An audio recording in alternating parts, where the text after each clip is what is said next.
2 చిన్న కుక్క పిల్లల గురించి ప్రేమ కథ చాలా మధురంగా ఉంటుంది. మొదటి సమావేశం బ్రూనో మరియు లిల్లు అనే 2 చిన్న కుక్క పిల్లలు పార్కులో కలుసుకొని ఒకదానితో ఒకటి తోకలు ఊపాయి. సిగ్గుపడే స్నేహం. వారు మొదట్లో సిగ్గుపడేవారు, కానీ ప్రతిరోజు కలిసి ఆడుకోవడం ప్రారంభించారు. విందులు పంచుకోవడం, వారు తమకు ఇష్టమైన స్నాక్స్ను మరియు బొమ్మలను పంచుకున్నారు. మంచి స్నేహితులు అయ్యారు. కలిసి సాహసాలు. వారు సీతాకోక చిలుకలను వెంబడిస్తూ, పువ్వులను వాసన చూస్తూ పరిసరాలను అన్వేషించారు. ఒకరికొకరు సాయం చేసుకోవడం. బ్రూనో బురదలో చిక్కుకున్నప్పుడు లిల్లీ అతన్ని సున్నితంగా సాయం చేసింది.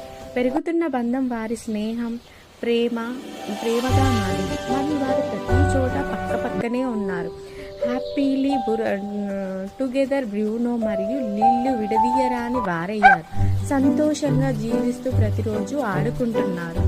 వారి స్నేహం ఎంత గొప్పది అంటే ఒకరిని విడిచి ఒకరు ఉండలేనంత గొప్పగా మారిపోయారు.